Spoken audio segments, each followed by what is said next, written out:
Okay, everybody, let's do a video real quick. Everybody, good morning, good morning, good morning. So let's take a look at the markets here again this morning.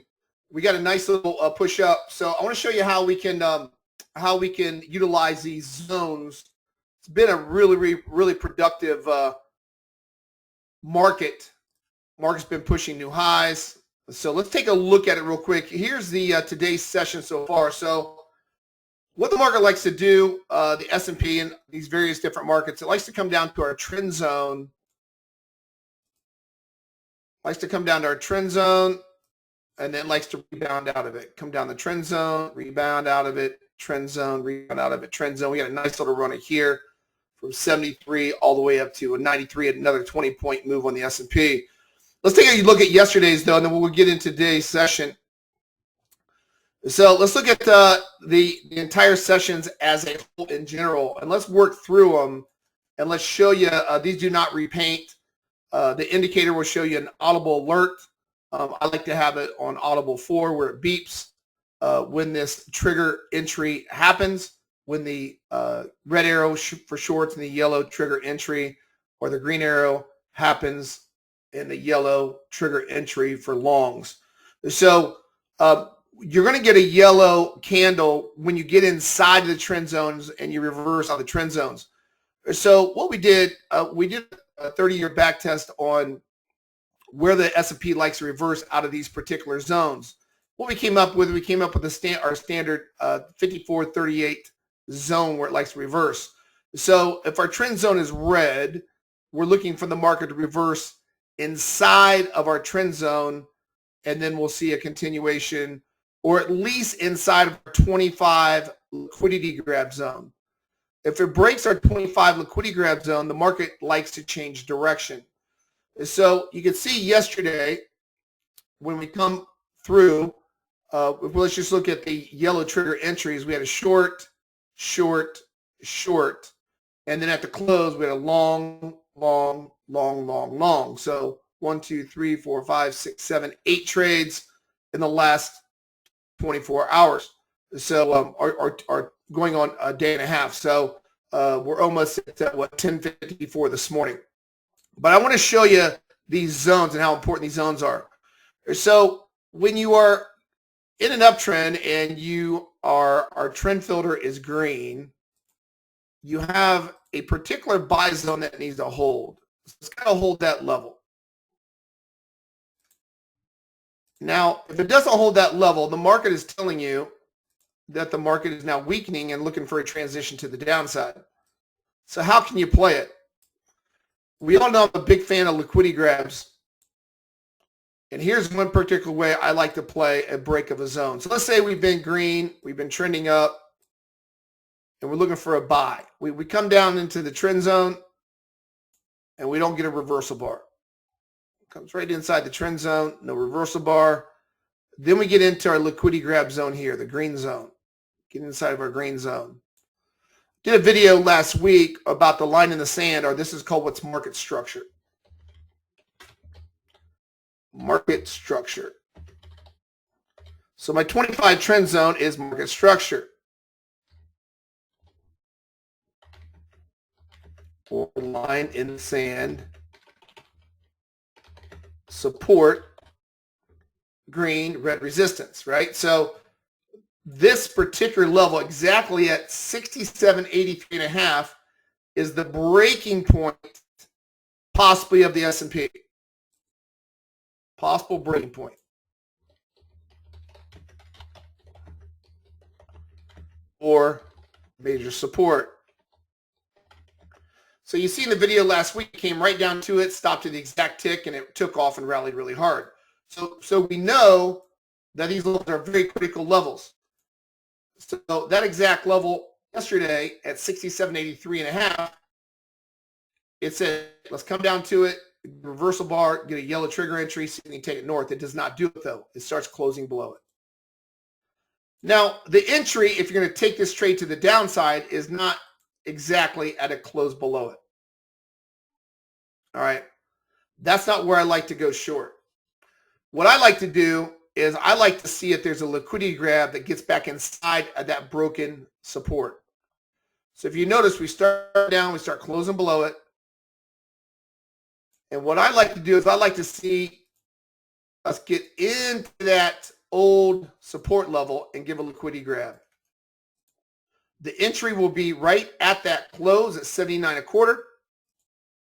Your stop is now inside of the previous zone. There's your stop. Close the liquidity grab, 79.25, got as low as 59. 20 S&P points from 1156 into 1111. Almost 15 minutes, 20 S&P points, just like that. Breaking the market structure. Now, market structure holds, we're going to look for a yellow trigger, but no yellow trigger came in, right? Now, you don't have to use the 1135. We went over this on several videos. You can use a 1130 if you want, a 1125, 1120 to get you in earlier. It just means you're going to get more reversals inside of the zone. So I leave it at the maximum setting of 1135. Then the market comes down. We're coming down. The transition starts. So here's your first short opportunity. That is your first short opportunity. Comes down, looking for a retracement. Wrong position traders push it back up. Gets right at our inside of our trend zone. That's what we want. We want to see a sell signal come in. We get the yellow trigger entry. And consequently, this is now called confluence. It's inside of our market structure liquidity grab zone. It's inside of it. We're actually touching it, sorry. And it's inside of our zone. So this is what's called 2 times confluence. It's called a confluence short. We love this trade. This is yesterday. We'll go today. Today we had a nice long going on right now. So then it takes off. So that was just off the 35, 62 and a half, down to 51, 11 S&P points, 20 S&P points potential, 11 S&P points potential. All right. Then we come back up again. Another confluence short. It got inside of our trend zone, our 30-year trend zone. And then it got inside, which is confluence of our 25 liquidity grab zone. Another confluence short. Remember, this is a 1135, our maximum wrinkle we like to use. You can lower it if you want. It'll just get you in earlier. Remember, this top of my 25 zone, this is market structure. This is the line in the sand, line in the sand, line in the sand, all the way up. Hasn't broken. Then we come up again and we get another trigger entry. Doesn't get inside for confluence. Doesn't touch our 25 zone. 50 down to 47, 3 S&P points are 12 ticks. Now, what happens? We come back up and we get inside of our liquidity grab zone again. Another reversal candle. The reason it did not turn yellow, because it didn't reverse. It has to reverse inside of my trend zone because those are the sweet spot trades. But this is still a trade because it's inside of my liquidity grab zone. We get a reversal candle. Oops.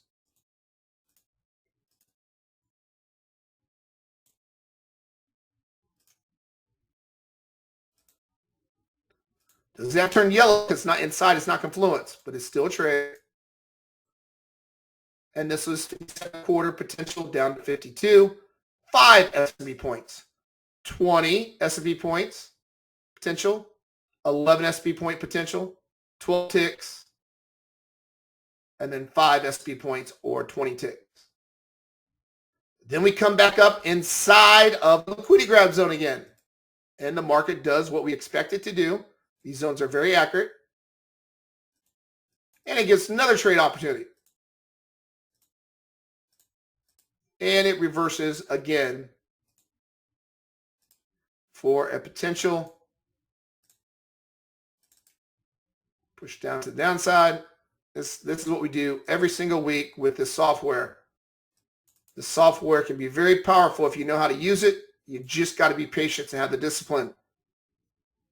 55 3/4, got as low as 48.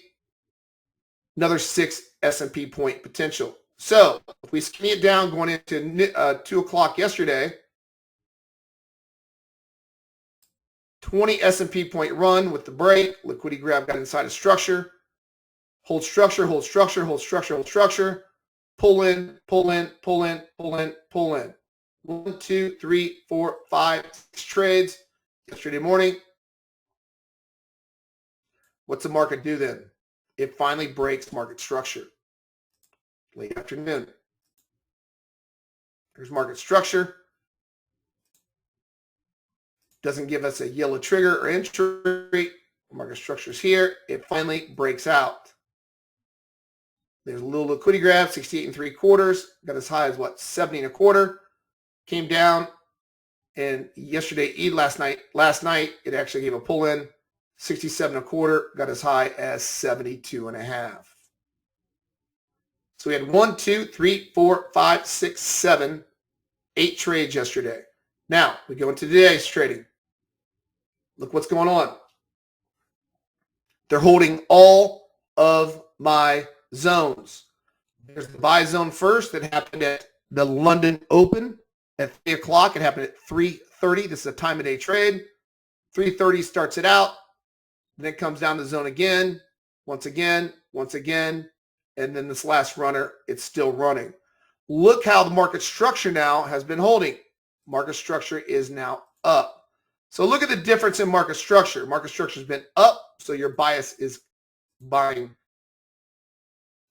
to the buy side. Consequently, yesterday, market structure was down. They were marking everything down. And we were to the downside structure, market structure. So market structure is very important for your success if you're going to day trade, and even if you position trade, even in various different markets, the same type of concept, right? Market structure will educate you where order flow is headed. Okay, so today we're looking for what? We're looking for a pullback.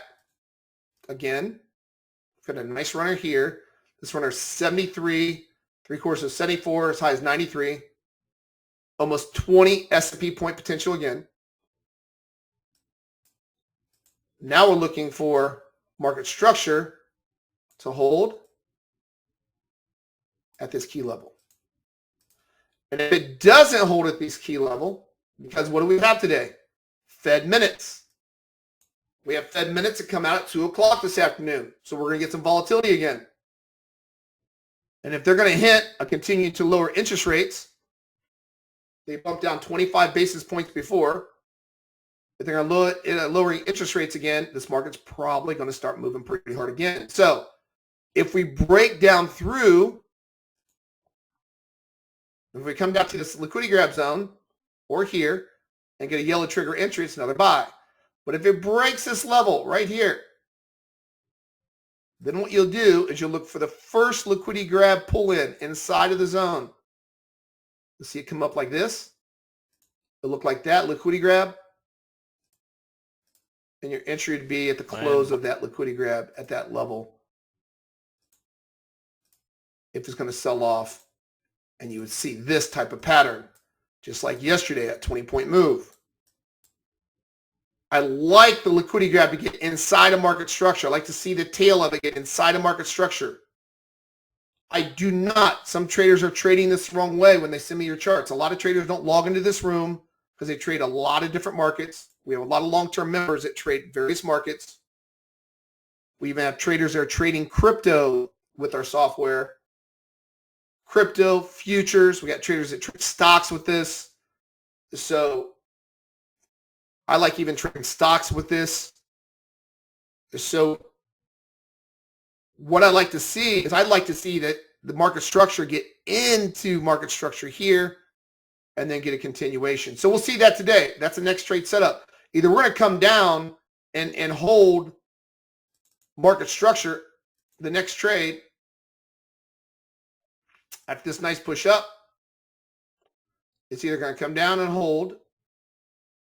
If it holds here, the zone, then you're going to see a yellow trigger entry at that level. Or it can come down all the way down to market structure and not close by, it can't even close below by one candle. It has to hold it. We can see that pattern with the pull in. And if we don't, after Fed minutes or before Fed minutes, and it starts breaking down through market structure, you know the exact level. It's right here. It's 60.73 1/4 unless it moves up again. So price would have to come down through and start closing 1, 2, 3, 4 candles below. Then I'm going to see it intra candle come inside a market structure, close back below it, and that's how it got the 20-point S&P point potential yesterday like this. It's a beautiful way how to trade the setup on catching these potential long runs. Just keep your stop just inside of market structure. If you're going to trade this, just keep it inside of market structure, just above it. That liquidity grab, just keep it above it in case it reverses. Then you have a small stop out. And that's what we do. Always keep your stops in. Always keep your stops in outside that market structure. Because that's key for success in this software is market structure.